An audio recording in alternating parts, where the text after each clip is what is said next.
All right, assumptions aside, not everybody's heard this story. It may feel like it, but please come into this day not assuming everybody has grown up in a church and knows the story of the prodigal. This may be familiar for you, but let's assume it's new for campers, and let's entertain the idea of hearing it again for the first time ourselves. See what we might have missed. There's a lot of ways to approach this story, but for this day of camp, we want to think about the distance between people.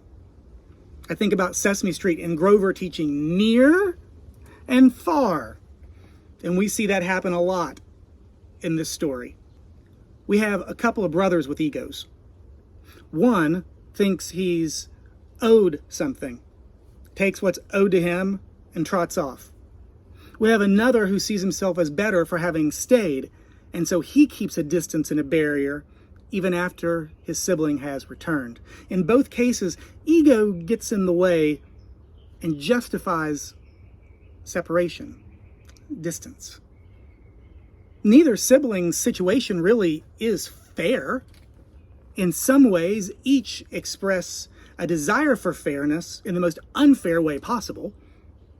But on different occasions, they each feel like they deserve something. And there's a parent in the middle of this who probably has some opinions of their own on what these brothers deserve and don't deserve. Fair is a complicated word. It doesn't always come into the gospel story much, right? Fair? I don't know. Seems like grace is a more prominent concept.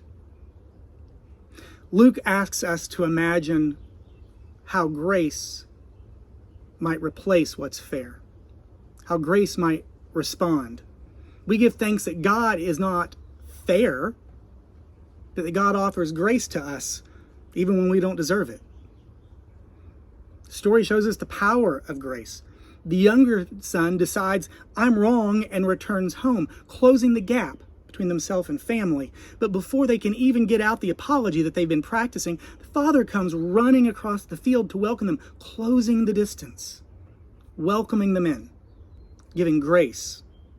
It's not about what's fair. It's about grace. Later, the father goes looking for the older child. He didn't worry about how weak he might look in the face of the first one, going and offering a welcome. He doesn't really care how he looks going to the second and begging him to bridge the gap, to come closer. Instead of validation, this story calls us to be humble, to reflect on our own levels of responsibility. Instead of pushing others away or distancing ourselves, the story calls us to stay in relationship with each other, even when it's hard. We can rediscover love where we might have expected judgment. We can see God manifest in grace shared between us and discover we were never truly alone. This is good news. Forgiveness is something that we can all do. It's a personal task.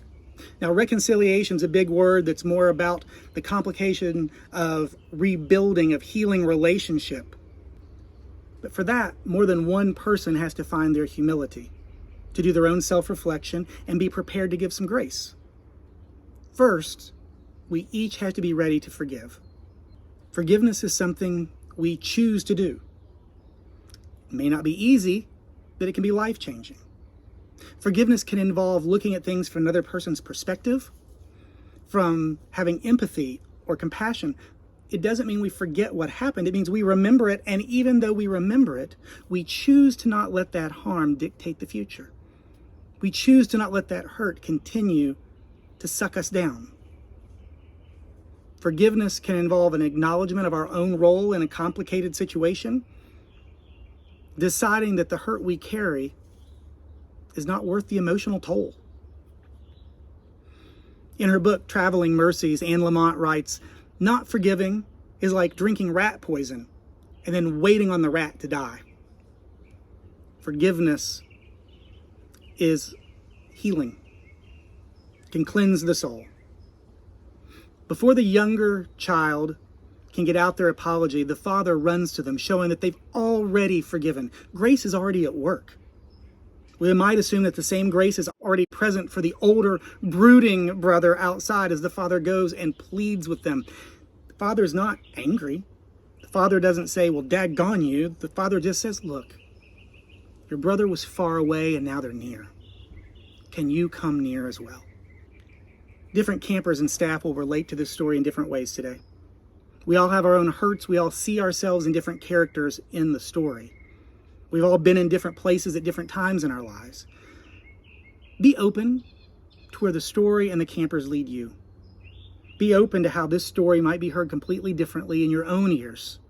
Be mindful of the ways you can close the distance between you and others, between you and God, in ways this day might prepare you when you go home to close the distance in the communities where you live, because we are linked by grace.